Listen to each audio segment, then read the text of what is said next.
तू व्हॅम्पायरबद्दल ऐकलं असशील ना, हे अगदी त्यातलाच प्रकार आहे. दुसरं म्हणजे असं म्हणतात की जी नरपिशाच मनुष्याच्या संपर्कात येतात आणि त्यांच्यात जर शारीरिक संबंध झाले तर मग तिला प्रेत योनीत परत जाता येत नाही. तो एक स्पेसिफिक मनुष्य मेल्यावर तिला मनुष्य शरीरातच राहावं लागतं आणि त्यासाठीच तिला 13 तरुणांचे दात सेवन करावे लागतात एका ठराविक काळाने. संग्राम त्याला जाता जाता या गोष्टी सांगितल्या होत्या. त्या अजून त्याच्या डोक्यात घुमत होत्या. अर्जुन तिथून मार्केटमध्ये आला. काही गोष्टी खरेदी करून अर्जुन आता घरी आला. गेटमधून आत शिरता शिरता त्याला बाजूच्या बंगल्याजवळ यास्मिन दिसली. तिच्या डोळ्यात एक वेगळीच नशा दिसत होती. तिने त्याच्याकडे बघत एक स्मित हास्य केलं. बाहेर गेला होतात? तिने विचारलं. हो. अर्जुन आता चालत तिच्या जवळ आला. कुठे होतात? मी 2 वेळा येऊन गेले. तुमचा नोकर म्हणाला बाहेर गेला आहात, पण कुठं हे त्यालाही माहीत नव्हतं. बाय द वे, या बॅग्समध्ये काय आहे? काही नाही, असंच काही सामान आणलं. अच्छा. ती त्याच्या डोळ्यात बघू लागली. त्याच्या ओठांकडे बघत आता ती जवळजवळ येत होती. साहब, मैं जरा दुकान से होकर आता हूँ. खाना खाकर तो नहीं आए ना आप? मागून बाबूने आवाज दिला. बाबू सुनो, आज तुम घर जाओ, आराम करो. मैं खाने का बंदोबस्त खुद कर लूँगा. बाबूच्या हातात 500ची नोट टेकवत तो म्हणाला. बाबू निघून गेला. ऐका ना, आज डिनर करूयात. महत्त्वाचं बोलायचं होतं तुमच्याशी. अर्जुन म्हणाला. ॲक्च्युली मीच विचारणार होते. इवन मलाही महत्त्वाचं बोलायचंय तुमच्याशी. तिच्या चेहऱ्यावरचे ते हावभाव बघून समजत होतं की ती अर्जुनच्या प्रेमात पडली आहे. मग येताल ना? अर्जुनने विचारलं. अर्थात, पण एक बोलू, माझ्या ग्रॅनीलाही आणू बरोबर. म्हणजे ती घरी एकटीच असल्यावरती जेवतही नाही. आणि खरं बोलायचं तर आपल्यात काय बोलणं होणार आहे हे आपल्या दोघांना माहिती आहे. त्यामुळे ग्रॅनी असेल तर सगळं फुल अँड फायनल होईल. ती म्हणाली. हो हो, नक्कीच, हरकत नाही. अर्जुनच्या आनंदाला सीमाच नव्हती राहिली. तीही खूप एक्साइट झाल्यासारखं वागत होती. तो तिथून तिला बाय करून बंगल्यात आला. ती तशीही 9ला येणार होती आणि आता कुठं 7 वाजले होते. बाजारातून घेऊन आलेलं गिफ्ट त्याने तसंच बाजूला ठेवलं आणि किचनमध्ये गेला. येताना बाजारातून आणलेल्या भाज्या आणि ग्रोसरी बाहेर काढल्या. बहुतेक तो स्वतः कुकिंग करत होता तिच्यासाठी. तिला आणि आजीला इम्प्रेस करायला कुकिंग हा बेस्ट ऑप्शन असावा. त्याने मुख्य दारापासून खाली जमिनीवर गुलाबाच्या पाकळ्या टाकून एक मार्गच बनवला आतमध्ये. बेडरूमच्या दाराच्या चौकटीला त्याने एक रेशमी लाल रिबीन आडवी बांधली. तिच्यासाठी आणलेले गिफ्ट कदाचित तो बेडरूममध्ये ठेवणार होता, कारण हॉलमध्ये जागाच नव्हती लपवायला. त्याने त्याची बॅग खाली त्याच खोलीत ठेवली. सूट वगैरे घालून तयार झाला. 9 वाजून गेले, पण त्या आल्या नव्हत्या. त्याची चलबिचल सुरू होती. रात्रीचे 9:45 वाजले आणि दाराची बेल वाजली. त्याने घर सजवलं होतं. तो दाराशी आला. दार उघडलं. समोर ती एखाद्या एंजल किंवा परीसारखी दिसत होती. एक क्रीम कलरचा सिल्क गाऊन, गळ्यात एक डायमंड नेकलेस आणि केस व्यवस्थित बांधलेले. तिच्यावरून नजर हटत नव्हती त्याची. मागून म्हातारीही आली. आज म्हातारीही खूप प्लेजंट मूडमध्ये होती. त्याला जरा बरं वाटलं. वेलकम, तो म्हणाला. त्या दोघी आत आल्या. तिच्या चेहऱ्यावर त्याच्याकडे बघून आलेलं गोड स्मित हास्य त्याला अजूनच वेड लावत होतं. त्याने रूम स्प्रेच्या सुगंधाने सुगंधित करून ठेवली होती. हॉलच्या मध्यभागीच त्याने एक डायनिंग टेबल अरेंज केलं होतं. एका बाजूला तो बसला आणि दुसऱ्या बाजूला त्या दोघी बसल्या. यास्मिन लाजत होती आणि म्हातारीही खुश होती. वेट, मी वाईन घेऊन येतो, असं म्हणत तो आत आला आणि 3 ग्लास आणि वाईनची बॉटल घेऊन बाहेर आला. त्याने ग्लास भरले, त्या दोघींना दिले. चिअर्स करून त्याने एक घोट घेतला, पण त्या दोघींची ग्लास ओठाला लावून टेबलवर ठेवले. बोला, काय बोलायचं आहे? म्हातारी म्हणाली. ॲक्च्युली ग्रॅनी, मला यास्मिनला, तो अडखळत म्हणाला. I know you love her, हेच ना? तिने विचारलं. हो. कसं समजलं तुम्हाला? समजलं तुमच्या दोघांकडे बघून. म्हातारीचा हात स्वतःच्या मांडीवर होता. हाताला घाम सुटला होता. मुठी आवळलेल्या होत्या. तिने घड्याळाकडे बघितलं. Wait for 5 minutes. म्हातारी म्हणाली, आपण जरा प्रे करू 5 मिनिट, मग जेवता जेवता बोलू, मग पुढचं बोलणं तुला समजेलच. म्हातारी म्हणाली. यास्मिनने त्याला ओठांनी इशारा केला आणि गोड स्मित हास्य केलं. ती म्हणते तसं कर प्लीज, ती म्हणत होती. तिघांनी डोळे मिटले. अर्जुनला आता फक्त तिला मिठीत घ्यायची स्वप्न पडत असावीत. म्हातारी नकार देणार नाहीच कधी, आणि यास्मिन तर माझ्या प्रेमात पडली आहे. अर्जुनचं मन प्रसन्न होतं. 5 मिनिट झाली आणि 10 वाजून 5 मिनिट झाल्याचे ठोके घड्याळात पडल्याचा आवाज झाला. त्याने डोळे उघडले आणि त्याच्या तोंडून एक आर्त किंकाळी फुटली. समोरच्या खुर्चीवर बसलेली म्हातारी खूपच भयंकर दिसू लागली होती. डोळे खोल गेले होते, केस विरळ झाली होती, चेहरा लाल पडला होता, हातापायाच्या काड्या दिसू लागलेल्या आणि हाताच्या पंजाची नखं जरा जास्तच मोठी आणि टोकदार दिसू लागली होती. ती खुर्चीवर एखाद्या मांजरीसारखी झेप घेण्याच्या बेतात बसलेली. यास्मिन मात्र अगदी मगाशी होती तशीच, तिचं सेड्यूस करणारं स्मित हास्य घेऊन त्याच्याकडे बघत होती. यास्मिन, हे काय? त्याच्या तोंडून आवाज फुटत नव्हता. You are just food for us. Yasmin विकृतपणे हसत म्हणाली. काय? अगं पण तुझं तर प्रेम होतं माझ्यावर. वेडा आहेस का तू? ते सगळं नाटक होतं. तो घाबरला, थरथरू लागला. अचानक म्हातारी उठून टेबलवर उभी राहिली, हात जमिनीवर टेकलेले, जणू आता त्यांच्यावर झडप घालून त्याचाही जबडा तोडणार होती.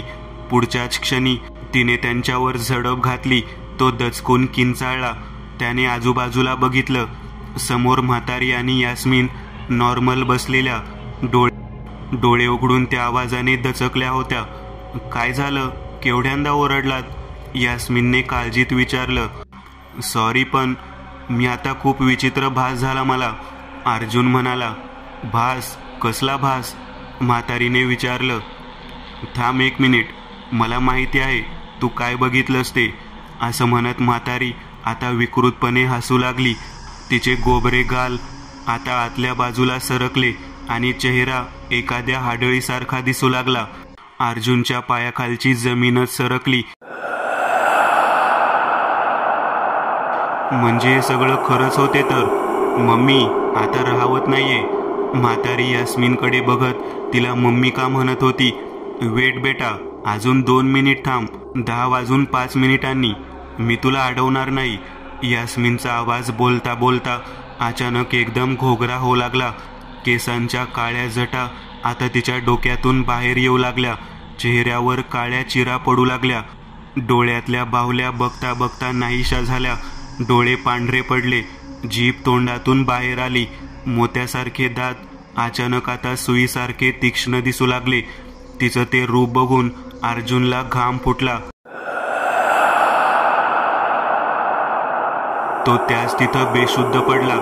मम्मी प्लीज, आता मला त्याचे दात हवे आहेत आणि त्याचं रक्तही. मला तहान लागलीये, ती म्हातारी म्हणाली. आणि पुढच्याच क्षणी अर्जुन अचानक जागा झाला. एक क्षण घाबरलेले हावभाव आता अचानक एका विकृत हास्यात बदलून गेले. तो त्या दोघींकडे बघत हसत होता. हे बघून यास्मिन म्हणजेच मिसाबाला काही कळेनासं झालं. मिसाबा, असं म्हणत त्याने त्याच्या हाताशी असलेल्या बकेटच्या दोऱ्या जोरात ओढल्या. वर लटकलेल्या 2 बकेटमधून एक विचित्र द्रव्य पदार्थ दोघींच्या अंगावर पडला आणि खोलीत गार्लिक म्हणजे लसूणीचा तीव्र वास सुटला.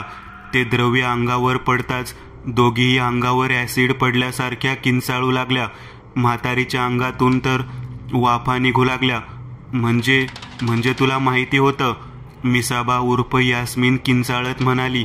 ऑफकोर्स, मी इथं आलोच तुझ्यासाठी होतो. त्या गार्लिक पेस्टमुळे तडफडत होत्या. मिसाबाच्या अंगावरची त्वचा सोलवटून लोंबू लागली. आतमधलं काळं रक्त जमिनीवर पडू लागलं. केस गळून जमिनीवर पडू लागली. म्हातारीच्या अंगावरची चरबी जळून लोंबत होती. हाडांना चिकटून असलेली कातडी लोंबत होती. पण अजूनही दोघींच्यात खूप ताकद होती. अर्जुन घाईघाईत आतल्या खोलीत पळाला आणि बाजूला लटकवलेल्या खिळ्यावरची शॉटगन हातात घेतली. गन नॉर्मल दिसत होती. गन त्याने बाहेरच ठेवलेली, अशा ठिकाणी जिथं लगेच त्याला ती येईल. मिसाबा तडफडत त्याच्या मागे येऊ लागली. त्याने एक बुलेट फायर केली. तिला ती बुलेट लागली देखील, पण काहीच झालं नाही. ती विकृतपणे गुरगुरली आणि पुढच्याच क्षणी तिला बुलेटची वेदना काय असते ते जाणवायला सुरुवात झाली. कारण ती बुलेट नॉर्मल मेटलची बुलेट नव्हतीच. नरपिशाच शिकारी एका विशिष्ट पद्धतीच्या मार्लिन लाकडाच्या बनलेल्या बुलेट्स वापरत असत.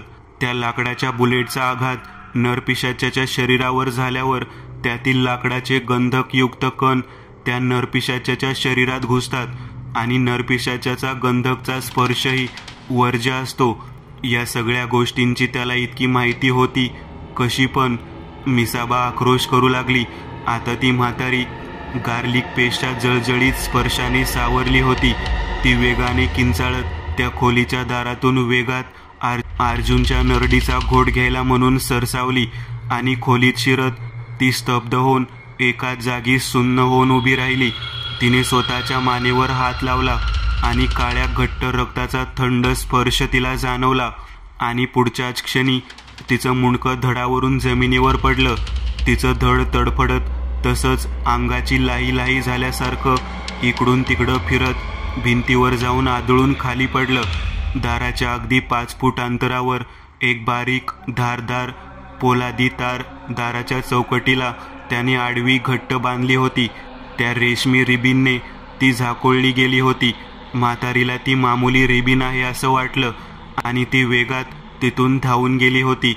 मिसाबा अजूनही अंगात घुसलेल्या लाकडी बुलेटचा घाव अनुभवत किंचाळत होता. अर्जुनने आता एक एक करत 3 तशाच लाकडी बुलेट तिच्या शरीरावर फायर केल्या. एक बुलेट तिच्या पोटाला भगदाड पाडून आरपार जात मागे असलेल्या भिंतीच्या फोटो फ्रेमवर आदळली. मिसाबा जमिनीवर कोसळली.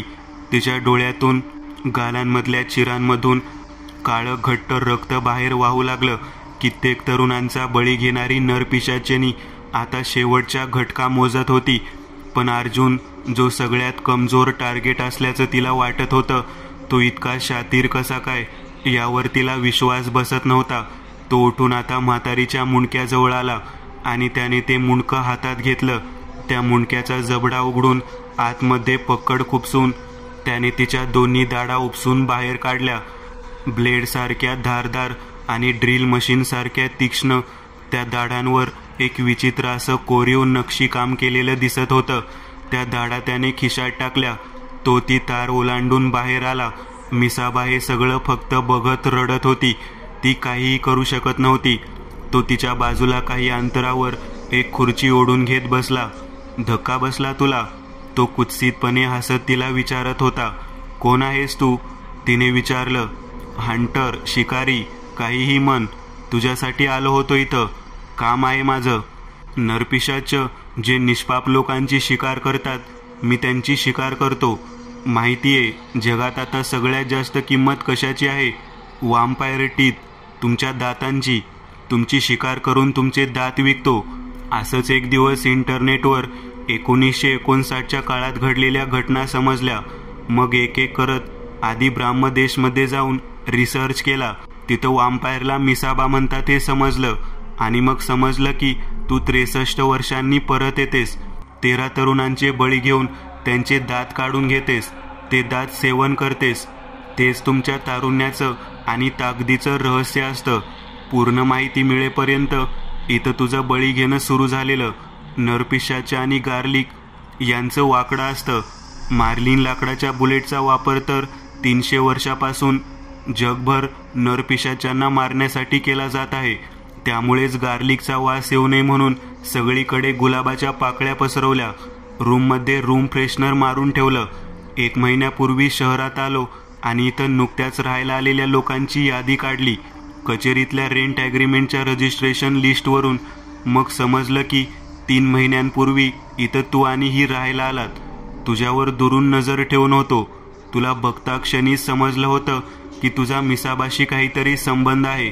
म्हातारी मिसाबा आहे असं वाटलं, पण तू निघालीस मिसाबा. मग इथं आलो. तुझ्यासमोर एकदम भोळा भाबडा असल्याचं नाटक केलं. पहिल्या दिवशी तुम्ही दोघे टेरेसवर काय बोलत होतात हेही मला लिप रीड करून समजत होतं. तुम्ही माझ्याच बद्दल बोलत होतात. की हा असेल आपला 13वा बळी. फोनवर बोलताना म्हातारी माझ्यावर नजर ठेवून होती, म्हणून तर मी कोडवर्डमध्ये बोलत होतो. प्लॉट्स, 2 प्लॉट्स वगैरे. त्या रात्री तुझा फ्यूज बसवताना तिथं मी एक मायक्रोफोन लावलेला. तुमचं सगळं बोलणं मी ऐकत होतो. आज दिवसभर मी मुद्दामून इथून बाहेर गेलेलो, कारण तुम्ही मला ही वेळ साधायची होती.